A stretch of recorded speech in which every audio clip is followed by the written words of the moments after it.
See, there's a lot of stuff going on there. Don't let them get you down. Adam Bosworth, you're on the air. What's on your mind tonight, Adam? Frankie, how are you on this D-Day? Thank you Yes. for having me. Appreciate it. I appreciate you, my friend.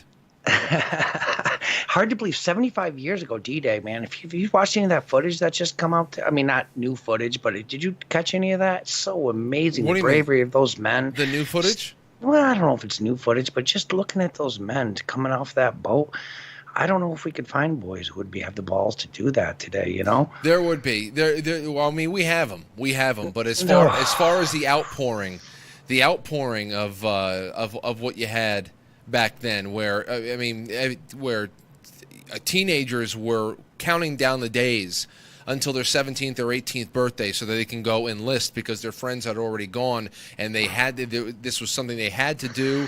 That this was. I don't know.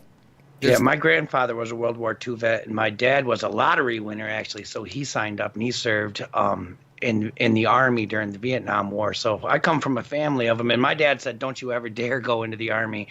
And being an Eagle Scout, I was pretty heavily recruited by the Army as well. So and what we've learned, I mean, I don't know if those gentlemen would be willing to go and fight today with all that we've learned with the fake wars and No, and that's the other thing here too, man. I'm glad you bring that up because I'm pretty sure there too that they would smell a rat. In fact, a lot of our generals smelled rats at the end. Yeah. I mean, you think about Smedley Butler, you think about Patton, you think about all the people that smelled rats and had different approaches that were summarily ignored, and that's why I say when it comes to this stuff, when it comes to really going back into our history and looking at the tremendous undertakings of our grandparents, our great-grandparents, or great-great-grandparents soon, you have to just focus in on the character and the human spirit aspect of this. That's really where it all goes.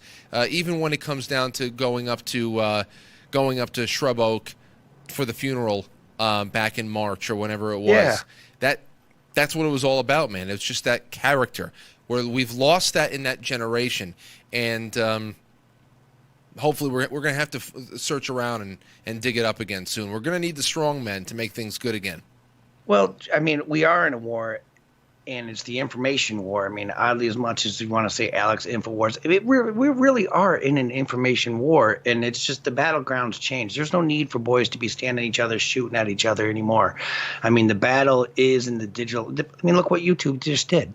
This is the war field, and Frankie, you are a general, and it's so appreciated by all of us watching. You got such a great, strong voice, and it's great to have, man. And this war is getting sicker and sicker and sicker. I'm learning a little bit, which great show last night, George Nader, all the info that was dug up with that with Frank, the old gentleman Frank who called in, which sparked me to look into this George Nader, who I kind of heard the name in the past, and it's amazing.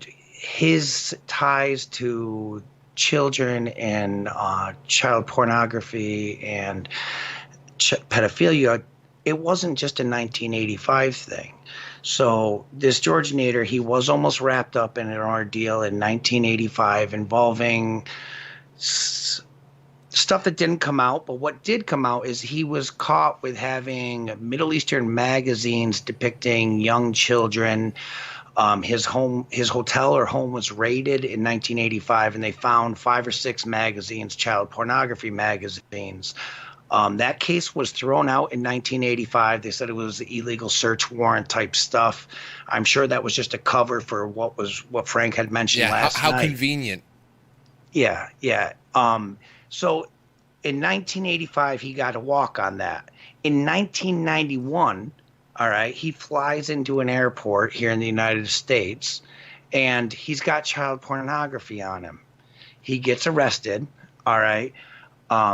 This was in Virginia, so I'm not sure what airport he flew into, okay? But so he was arrested, got convicted of having child pornography, served 6 months in a halfway house in Virginia, all right? And then walked. So that's 1991. Fast forward to 2003, He was charged and convicted in Prague, however you say that, of 10 counts of abusing young boys. All right. So there's 2003. Fast forward, still goes on, has a great career he's a world power player, much of the like of a fixer. You see, much like Manafort, some guy like this. In 2012, he was working on an arms deal between Iraq and Russia that didn't end up going through, but just goes to show you who this guy is and the power players he knows. Mueller wants to talk to him in 2018, in January 2018, flies in the same airport he did in, what year was that, 1991? And yet again, he's got child pornography on him again. But it's not just child pornography this time. It's child bestiality, all right? So Mueller, he flies into the airport. They seize his phones for some reason. I'm not really sure. His phones, multiple devices. They seize his phones. There they find child bestiality. At least 3 or 4 different videos involving goats of all things. I mean, you couldn't make this stuff up. All right? Mueller doesn't have him arrested at that point. He goes on, gives him immunity so he can talk about his meeting that he had at the Trump Tower with Eric Prince and Steve Bannon, and perhaps maybe Kushner. I'm not sure exactly. I have to look a little more into that. All right. Not until April does the FBI put together an affidavit about what was found on his phone. All right. And they didn't arrest him until Monday of this week. And here's the thing. The way, and Adam, thank you so much for the call. It's great to hear from you again. Thank you for all that information. And what it really comes down to here, and once again, thank you, my friend. What it really comes down to is, what we're looking at is another situation in which the DOJ, the Department of Justice, is cutting deals with pedophiles. That's just it. Now, I'd like to know a little bit more about why he was meeting with Trump campaign members and all that stuff, and why his reputation didn't precede him.